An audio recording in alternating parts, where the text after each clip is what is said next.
everyone, welcome to the channel. In this video we will discuss queue operations. So as in the previous video हम लोगों ने discuss किया था कि queue क्या होता है, queue data structure की basic representation क्या होती है. Okay, now we will discuss some operations and this is one of the most important topic.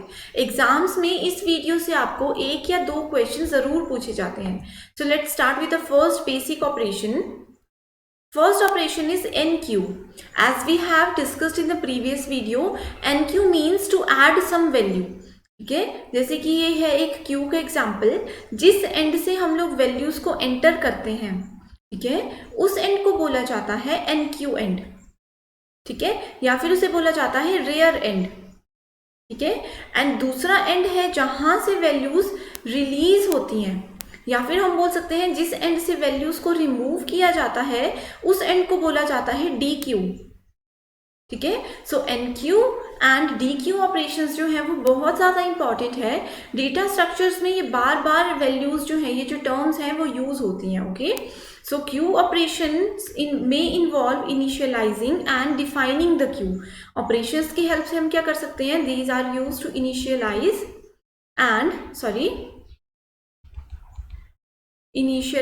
or define the queue.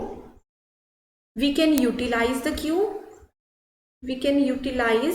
queues and then completely erase it from the memory. ठीक है, erase का मतलब है कि अब जितनी देर हमारा कंप्यूटर सिस्टम में जितनी देर ये NQ and DQ operation perform होता है, सिस्टम सिर्फ उतनी ही देर क्या करता है, मेमोरी को यूज करता है. यानी कि ये क्या करता है, ये टेम्परेरी लेवल पे सिस्टम की मेमोरी को यूज करता है. जैसे ही ये NQ and DQ operation perform हो जाते हैं, ये टास्क कंप्लीट हो जाता है, उसके बाद हमारा सिस्टम जो है वो क्या करता है, मेमोरी को रिलीज कर देता है. ओके, सो ये बहुत इंपॉर्टेंट पॉइंट है कि in case of data structure completely erase हो जाती है ये सब चीजें मेमोरी से, जिसका मतलब है कि ये क्या करता है, टेम्परेरीली मेमोरी को यूज करता है. Second point is DQ. DQ means to remove, जिसको हम एक्सेस भी बोल सकते हैं. ठीक है, सो एक एंड से अगर एंटर होती है वैल्यूज, ऐड होती है, तो दूसरे एंड से क्या कर सकते हैं, हम लोग उन वैल्यूज को रिमूव कर सकते हैं. That is called DQ operation. Peek operation is also very important. So peek helps to see the data at the front of the queue. अब जैसे कि एक एग्जाम्पल मैं आप लोगों को बताती हूँ, ये क्यू है मान लीजिए. ठीक है, यहाँ पे कुछ वैल्यूज हैं हमारे पास.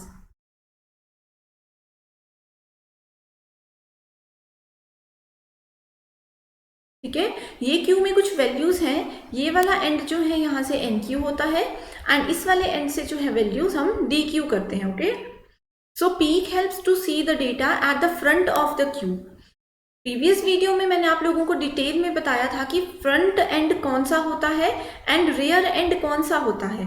ओके, सो अगर आप लोगों ने अभी तक वो वीडियो नहीं देखी है तो एक बार उस वीडियो को पहले देख लीजिए. ठीक है, सो पीक की हेल्प से फ्रंट साइड पे, ठीक है, फ्रंट साइड पे जो भी वैल्यू ऐड होती है उसको क्या कर सकते हैं, डिस्प्ले करवा सकते हैं. अब जैसे कि ये क्या है, एक क्यू डेटा स्ट्रक्चर है, इसमें मैं देखना चाहती हूँ कि फ्रंट में, यानी कि अब जो नेक्स्ट वैल्यू है वो कौन सी वैल्यू एक्सेस होने वाली है, कौन सा नंबर ऐसा है जो कि नेक्स्ट अब DQ होने वाला है. अगर हम वो देखना चाहते हैं तो उसके लिए पीक ऑपरेशन का यूज किया जाता है. Okay, next important operation is full. इस फुल हमें बताता है कि क्या हमारा क्यू फुल है या नहीं है. ठीक है, अब जैसे कि हमने स्टैक के केस में भी डिस्कस किया था कि मान लीजिए अगर स्टैक का जो साइज है वो है 4, यानी कि स्टैक सिर्फ 4 वैल्यूज को ही स्टोर कर सकता है. ठीक है, एंड हम वहाँ पे 5th वैल्यू को एंटर करना चाहते हैं, तो उससे पहले हमें देखना होगा कि क्या स्टैक में स्पेस है या नहीं है. वैसे ही क्यू के केस में भी होता है. ठीक है, मान लीजिए यहाँ पे क्यू का साइज है 5.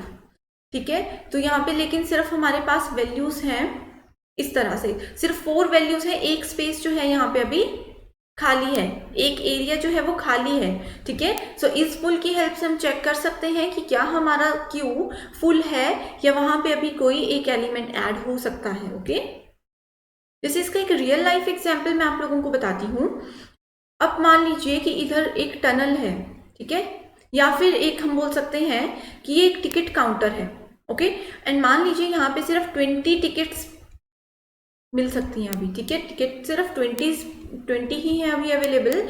एंड यहाँ पे क्या होगा, यहाँ पे कुछ लोग खड़े हुए हैं एंड ये क्या करेंगे, ये हमेशा चेक करेंगे पहले, नेक्स्ट पर्सन को टिकट देने से पहले ये बार बार चेक करते रहेंगे कि क्या अभी हमारे पास टिकट्स हैं या नहीं हैं। तो वो चेक करना होता है is full, checks if the queue is full और नॉट, ठीक है। तो इससे इनको पता चल जाएगा कि अभी और कितने लोग हम थिएटर के अंदर जो है वो एंटर कर सकते हैं।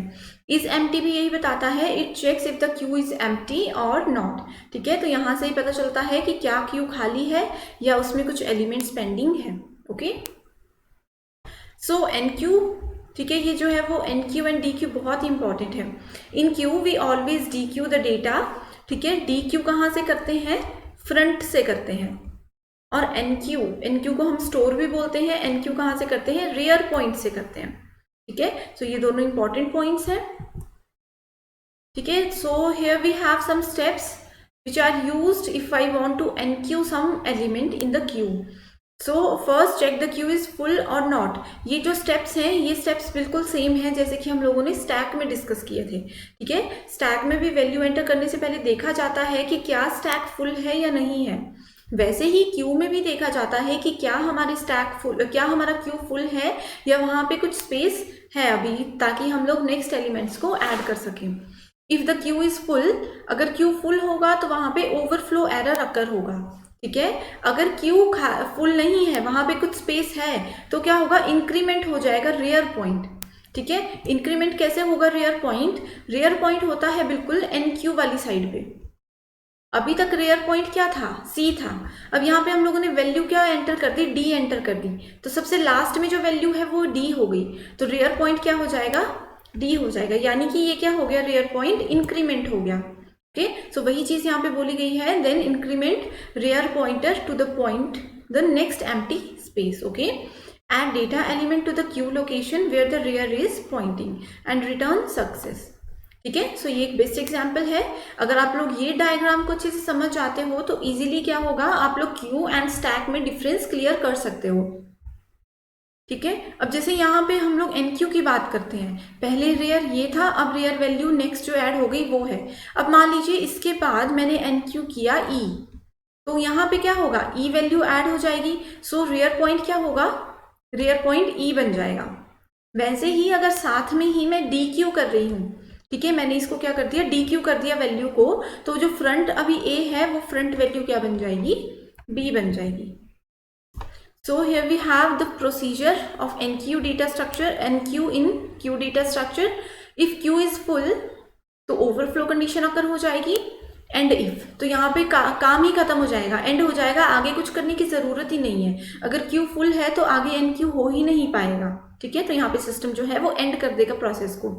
दूसरे केस में क्या होता है, रियर को इंक्रीमेंट करते हैं, वो इंक्रीमेंट कैसे होता है वो मैं आप लोगों को बता चुकी हूँ, ठीक है।